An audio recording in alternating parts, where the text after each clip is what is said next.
Hello, everyone, and welcome to Wingcat Sports. And it is our weekly Red Wing breakdown. First full week with our new head coach. He actually got a little bit earlier because Monday we lost 4-0 to the Blues. I was falling asleep watching that game. Um, and then you fired Lalonde this week, which is the positive of the week. And then resulting in that, you did lose 5-2 to the Leafs in McGullen's first game. But then you won 4-2 against the Capitals, who have been doing really, really good this year, which overall a better week than we thought they would have. Right. My next.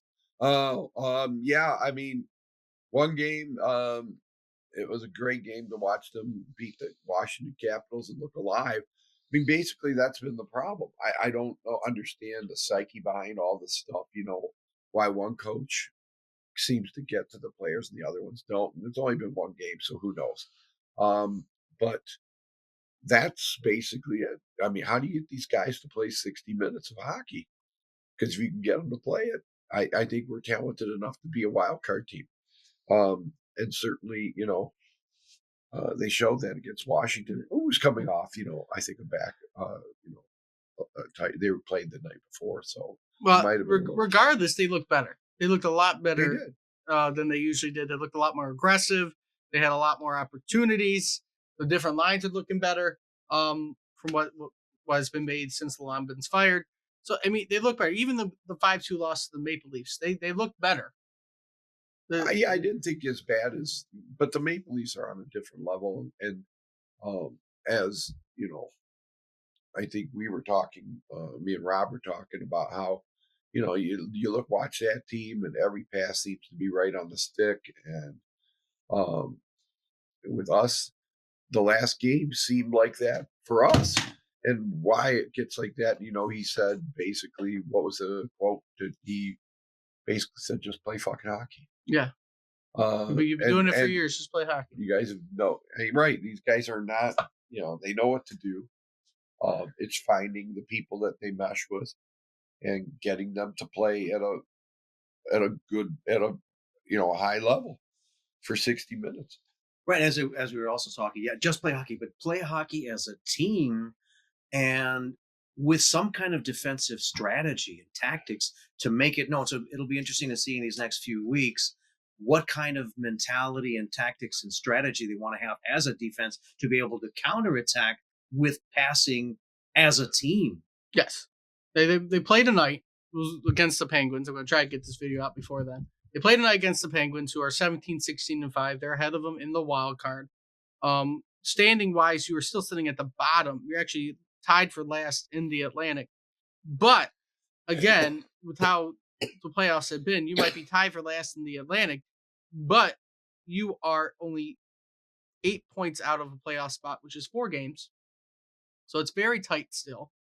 Um, And the Penguins, they're also fighting. They're at 39 points. They're a point out. You're trying to keep up with everybody. And then your other 2 games that we'll probably get to before the end of the week are going to, they're playing Columbus in Columbus. Not a good team. They're 15, 16, and 6. Also fighting for the wild card.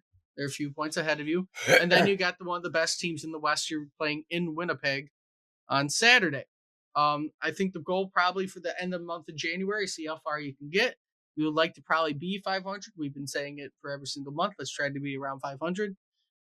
With a new coach, you might have that ability. You only need to win 4 more games than you lose to get to 500. So hopefully, throughout the month of January, you have 14 games. We can go 10-4. Would be my hope. Well, not 10-4, but somewhere along the lines of 4 more wins. So let's say 8 and whatever. And let's also see what the shots on goal look like, because sometimes you really just have to take a shot and get the other defense a little bit worried. Because I don't know what their shots on goal have been recently, but it was good to see them take some shots this last time around. Yeah, Right. I mean that you just got to put the the puck at the defense net. also is looking good. The defense is looking really good. Yeah, Between I Washington don't. look good. So we'll see what ends. Like I said, it is. We'll see how this process goes. It's been a while since I think the Wings have ever hired a coach mid-year. I don't I know. can't remember the I last time. don't remember the last time the Wings have hired somebody mid-year. to coach. It's usually at the end of the year someone gets fired or their contract is up, because that's what happened with Babcock, who just moved Or on. they just promote somebody Blashill, from within. or But this is a brand new coach. somewhat. I mean, he was in the organization before, but Exactly. he's brand Not a new. total- not a Brand total new. Not stranger. since like 2008 or Yes, something. not since 2008, but he has So been in he's the new. organization before. Different GM that he didn't work with before and all that. But again, it's good to have a fresh face, see what we can get going on, and Right. throughout And the month of January, you'll see where we're at. and unlike Blashill, and unlike Lod, McClellan is a seasoned coach. This guy's had success with 3 or 4 other teams. He knows what to do. And there is no question that whether he or not he's a good coach or not. He is a good coach. He's a very good coach. It's just like I said, who can you get these guys to mesh and have fun? Let's You know, Sorry. Jesus Christ, letting this plague over there. But yeah, I mean, that's all sports really is, anyways. You look at our own Lions. These guys love playing for Dan Campbell. They love playing for the team. They love playing. That's half the battle. When you see championship teams, those teams really enjoy being together. And that's what you're trying to build.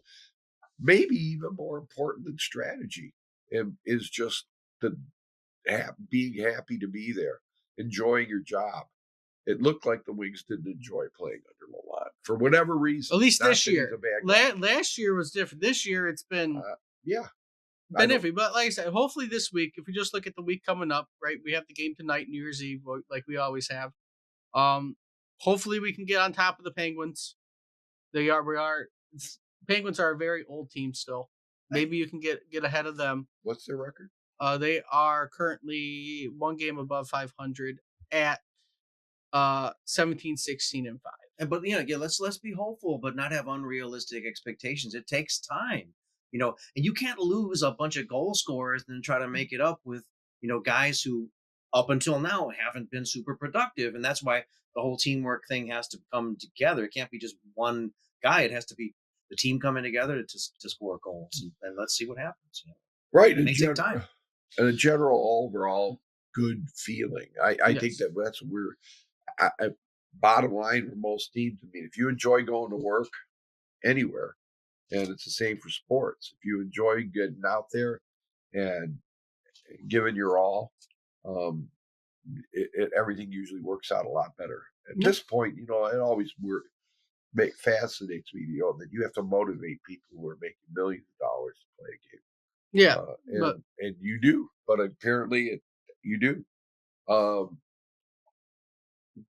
I don't know. but I said they have a week ahead of them where I think they can go 2-1 this week. If they can win tonight, I don't think they'll have problems with Columbus. The Jets will be the only team that I don't know about. Because again, they're one of the top teams in the West. You can't really do much going to Winnipeg. Yeah. Expecting that to happen. 2-1 would be good this week. I mean, Just look good is basically what I want. you get to a point where everybody wants looking for all easy wins. You just got to play who's ever in front of you. Play your ass off and not worry about that. Who cares? They can beat anybody. Yeah. If they put their hearts into That's the great thing about Um, hockey. Anybody can beat right. anybody. It's not like football. It's not like baseball where you have these super teams. Hockey, anything can happen. Right. I mean, look at Florida. 2 years ago, they were the 8th seed, made it to the final. Next Now, year, as they far won it. But as far as the Wings go, with all the rumors going around and stuff like that, do you think a deal's going to be made?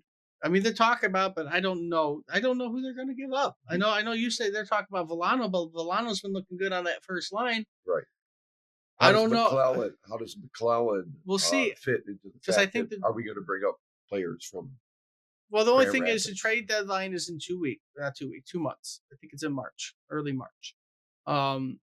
So we still have a couple months to kind of figure out who they might want to try to. Because if you get yourself in a good position, you might be buyers more than sellers. Or if you still don't look like you're going to make the playoffs, Patrick Kane could be gone and call up somebody young.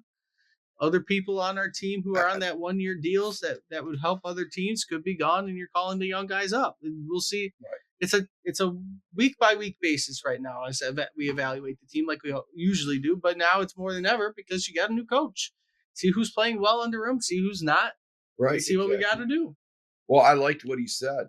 And the first time, basically about seeing who's living up to, who's playing up to their potential and who's not, trying to get those people who aren't playing up to their potential to do that. And the guys who are giving it their all to keep encouraging them. And, it was the first time I think I've honestly seen Eiserman angry at a press conference. Most of the time, he's so blah, blah, blah, boring, put you to sleep. It's like the first time he was actually answering questions and actually giving you an idea that he wanted to make the playoffs this year. He wanted to compete for a man. He's not happy, and he thinks that a number of his players are not playing hard No, and not playing up to expectations. That's not normal Steve Eiserman. And- Usually he gives you the and one cliche answers. And one thing to also think about real quick, because I don't think a lot of people realize this. Eiserman was a player under our current coach as an assistant. really? Was Because- he that back? When did Eiserman retire? Like 2000? 2006, I believe McClellan Really? started with the team in 05. Oh, okay. So he at least had a couple years. They're the same age. Let's say they at least had a couple years under. Actually, McClellan's a little younger than. He's a year younger than. He's 57, so he's a little younger than Eiserman. No, But I he can make- started coaching. He only had like a 5-year career in hockey. They started playing about the same time, but at a very young age, he decided to go into coaching. I'll double check, but I'm pretty sure. He was a coach. And that's also a very important thing, the relationship between a general manager and a coach. Right. You could have two very, very smart people, Right. We've but said if they for don't years- work together, don't have any chemistry between them, For- it's bad for the organization. See, for years, people here have wanted to have Gerard Gallant as our coach, but there must be a reason. Steve Eiserman knows him, played on a line with him. Yep. So there must be a reason Steve Eiserman does not want to hire this Yeah, guy because and- he's yeah. had the opportunity. Yes. In 2005, McClellan was the assistant under Mike Babcock. Again, Eiserman retired in 06.